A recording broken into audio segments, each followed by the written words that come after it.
Today's lab, supplier quality and defects, the ripple that spreads through your operation when a bad lot comes through the door, and why the true cost has almost nothing to do with the price on the PO. This is the heart of our Q3 theme, scaling regulated operations through closed-loop traceability and supplier risk control.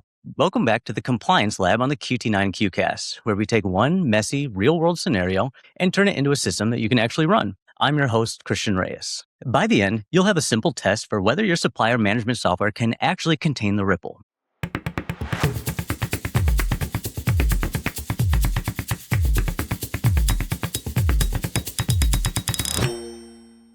If you don't think a single supplier quality problem can become one of the most expensive things on your books, look at this past spring. On March 3rd, 2026, KC Pharmaceuticals, a private label manufacturer in Pomona, California, initiated a nationwide recall of more than 3.1 million bottles of over-the-counter eye drops. The FDA later classified it as a Class 2 recall, citing a lack of assurance of sterility. Here's the part that matters. Those bottles came from one manufacturing site across 8 recalled product lines and packaged under dozens of store and private label brands: Walgreens, CVS, Kroger, Rite Aid, and more, and then onto shelves nationwide.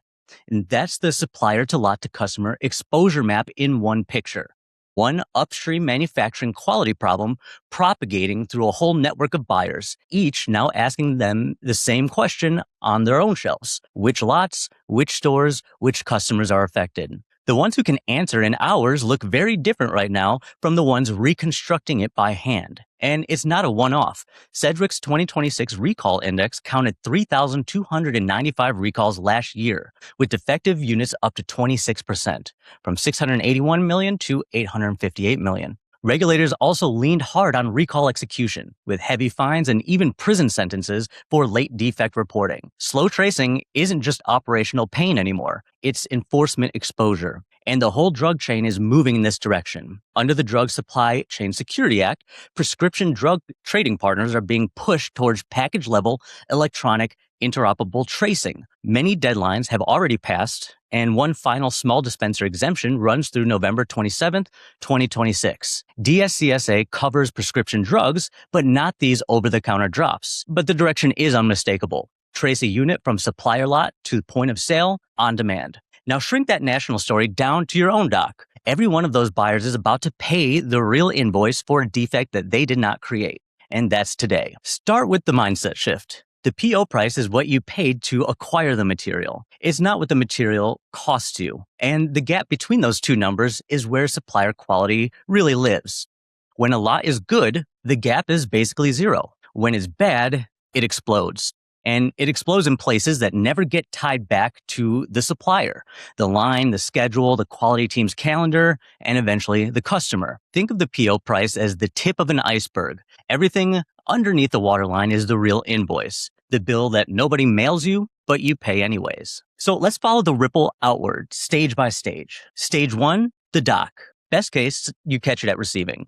Even then, it's not free. You got inspection time, back and forth with the supplier, a replacement order, and usually premium freight to save that build. That's the good outcome, and it already costs you more than the line item on the PO. Stage 2, the floor. Worst case, a little bit worst case, it gets into production. A line stops, you have to tear down assemblies, rework what you can, scrap what you don't, retest. That's labor, machine time, and material, plus work in process frozen while you figure out what's safe to build. Stage 3 is the schedule. When the order ships late, so you have to expedite and run overtime, and the next job slips because the capacity it needed just got eaten. A bad lot doesn't cost you just one job. It costs you the jobs behind it too. Stage 4, the quality system. Every bad lot spawns paperwork, and paperwork is really labor.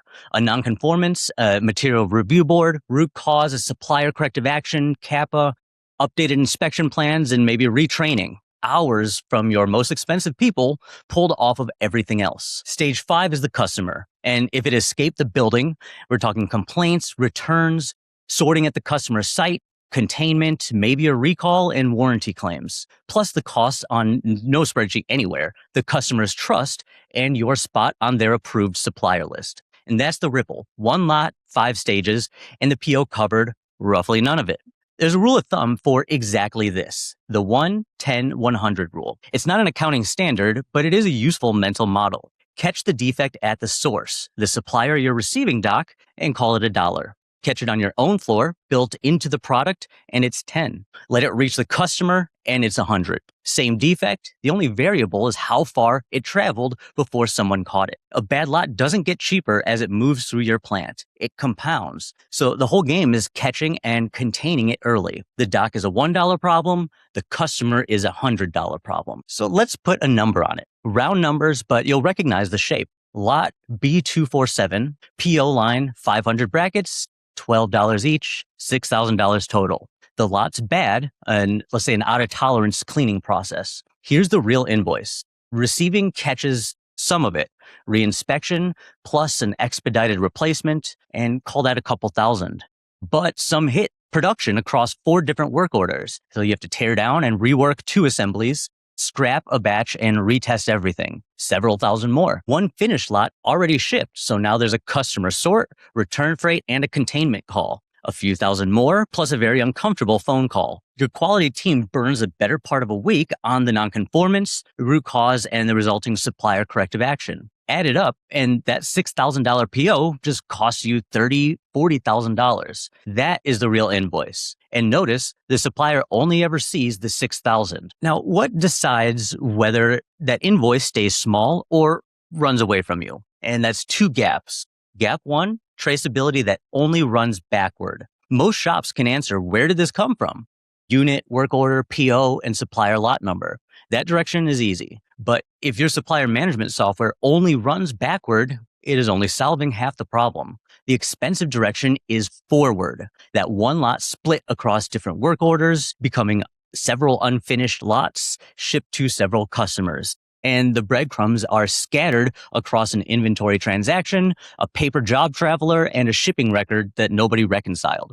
You can trace to the PO in seconds. You can't trace to the customer in hours. Every hour you can't is the invoice growing. The fix, build the genealogy both ways. So show me everywhere lot B247 went is a single query and not a full reconstruction. Gap 2, supplier risk that isn't wired to the lots on your floor. A supplier gets approved, and then the system goes quiet. The scorecard's a quarterly spreadsheet, the risk signal is going to live in your QMS, and the lots live in your ERP system, connected only by someone remembering to check both. That is the lesson from the eyedrop case. A warning signal can exist in the quality record without appearing on the exposure map. The fix, supplier management software that does more than store approvals. It needs a living, breathing risk-tiered scorecard with automatic requalification triggers, wired to live lot genealogy, so when your supplier goes high risk, your exposure lights up instantly. The lots, the work in process, the finished goods, the customers affected. So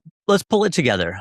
That supplier looked cheap at $12 a bracket, but the real cost of doing business with them includes events like this, which means your scorecard can't just track on-time delivery and reject rate. It has to capture the cost of poor quality that these defects create. Supplier management software earns its name when it ties scorecards to actual lot exposure.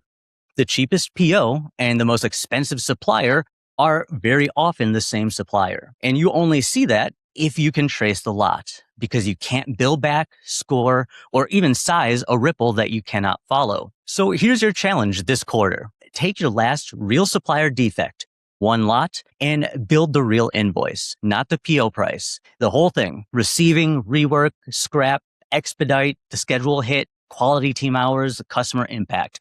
One honest number. While you're at it, time how long it takes you to trace that lot to every customer who got it. And that's your recall readiness. The takeaway is simple. The price on the PO is what you agreed to pay. The real invoice is what the lot actually costs. And supplier quality is the gap between them. Closed loop traceability is the only thing that will make that gap visible. If this episode helped, please like, comment, and subscribe.